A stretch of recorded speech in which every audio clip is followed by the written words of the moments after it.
होली की आत्मा। बचपन से शहर में रहने वाला मनोज इस साल होली की छुट्टियों में अपने गांव दुर्गापुर वापस आता है, जहां उसे देख पूरा गांव खुशी से झूम उठता है। जब गया था तब इतना सा था और अब देखो कितना बड़ा हो गया है। हाँ सरपंच जी, जब मैं गया था तब आप भी बहुत जवान थे और अब देखो कितने बूढ़े हो गए हैं आप। चलो चलो बढ़िया है। बच्चा घर वापस आ गया। इसी खुशी में आज रात पार्टी होगी। क्या बात है, गांव में भी पार्टियां होने लगी। वैसे अगर पार्टी की बात है तो आज क्यों सीधा होली पार्टी करते हैं। होली पार्टी की बात सुन चहल पहल में अचानक सन्नाटा छा जाता है, जिसे देख मनोज को कुछ अजीब लगता है। लेकिन तभी सरपंच बात पलट देता है। अब बहुत देर हो गई, चलो सब अपने घर चलो, पार्टी के बारे में कल सोचेंगे। मनोज भी मम्मी पापा के साथ घर आ जाता है, पर होली पार्टी और उस पर पूरे गांव की खामोशी वाली बात अभी तक उसके जहन से निकलती नहीं। पापा, होली पार्टी की बात पर सब चुप क्यों हो गए थे? अरे होगी उनकी कोई अपनी बात। मुझे गांव की पंचायत ही थोड़ी पता है। थक गया हूँ, चलो सो जाते हैं, कल बात करते हैं। पापा की बात मानते हुए मनोज भी सोने चला जाता है। आज तो छुपा लिया, लेकिन हफ्ते बाद जब होली का दिन आएगा तब इसे कैसे रोकोगे? अगली सुबह सूरज के साथ ही मनोज भी गांव घूमने निकल जाता है, जिस पर रास्ते में उसे अपनी ही उम्र के कुछ लड़के भी मिलते हैं, जिनसे दोस्ती कर अब वो उनके साथ घूमने लगता है। इसी तरह कुछ दिन बीत जाते हैं और होली नजदीक आने लगती है। दोस्तों, होली में 4 दिन ही बचे हैं, पर गांव में उसकी कोई तैयारियां क्यों नहीं दिख रही? क्योंकि यहाँ होली नहीं मनाई जाती। अरे पर ऐसा क्यों? वो राजा भूषण। अरे तुम 4 दिन के लिए आए हो, क्या इतना सोच रहे हो? चलो कुछ खाने चलते हैं। इसी के साथ एक बार फिर होली की बात को टलते हुए देख मनोज को शक होने लगता है। वो घर पहुंचते ही इंटरनेट पर अपने गांव और राजा भूषण के बारे में जानकारी निकालने लगता है। क्या? मुझे आज तक ये नहीं पता था। ऐसा कैसे? किसी ने मुझे कुछ बताया क्यों नहीं? सारी जानकारी लेने के बाद मनोज गांव वालों या अपने मम्मी पापा से कुछ पूछे बिना खुद ही उसकी सच्चाई के बारे में छानबीन करने लगता है, जिसके चलते वो राजा भूषण की हवेली में पहुंचता है। वाह, क्या हवेली है यार। पर क्या यहाँ सच में कोई भूत है? हेलो भूत जी, कोई है क्या?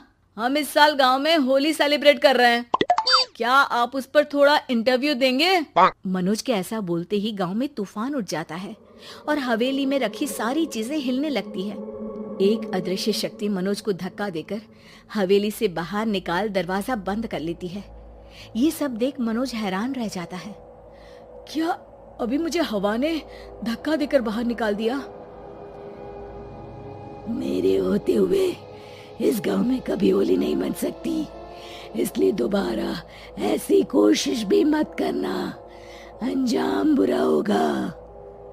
आवाज सुन मनोज हैरानी से इधर उधर देखने लगता है, पर उसे कोई दिखाई नहीं देता।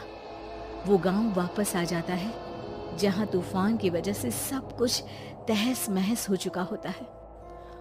आखिर ये तूफान आया कैसे? ना ऐसा कोई मौसम था और ना ही हमने होली का त्योहार मनाने की बात की थी।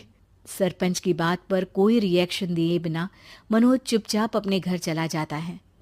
इस तरह देखते ही देखते होली का दिन भी आ जाता है और मनोज रंग लेकर गांव में निकल जाता है, लेकिन गांव पूरी तरह खाली होता है। अरे त्योहार का दिन है, धूमधाम की जगह मातम क्यों मनाया हुआ है? मनोज की आवाज सुन सब अपने घर की खिड़कियां खोल के घर के अंदर से ही उसे वापस जाने के लिए कहने लगते हैं, पर वो किसी की नहीं सुनता।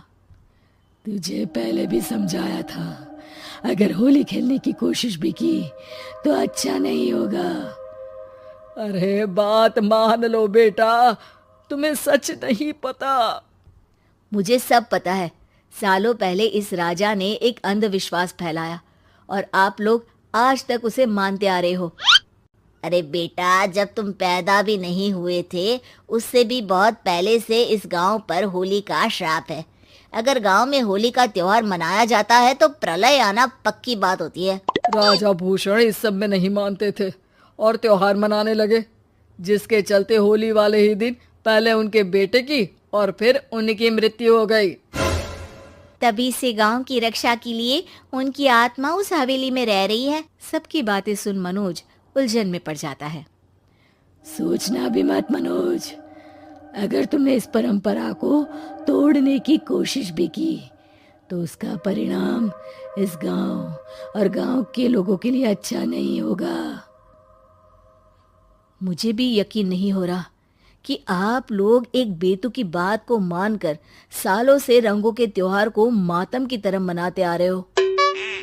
मनोज किसी की कोई बात ना मानते हुए पूरे गांव में रंग बिखेर देता है, जिसके तुरंत बाद वहां तूफान के साथ बिजलियां गरजने लगती है। अचानक मौसम में ऐसा बदलाव देख जहां मनोज कंफ्यूजन में आ जाता है, वहीं गांव वाले डर से सहम जाते हैं।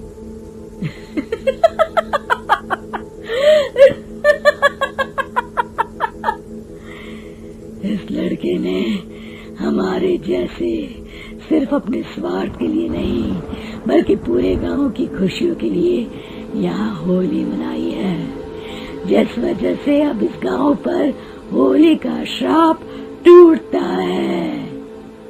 ऐसा बोलकर राजा का भूत वहां से गायब हो जाता है, जिसके बाद गांव के लोग धूमधाम से होली मनाते हैं। खुशियों के रंग गांव में बिखरे ही होते हैं कि अगली सुबह अचानक मनोज कहीं गायब हो जाता है और एक बार फिर गांव में होली का नया राज शुरू हो जाता है।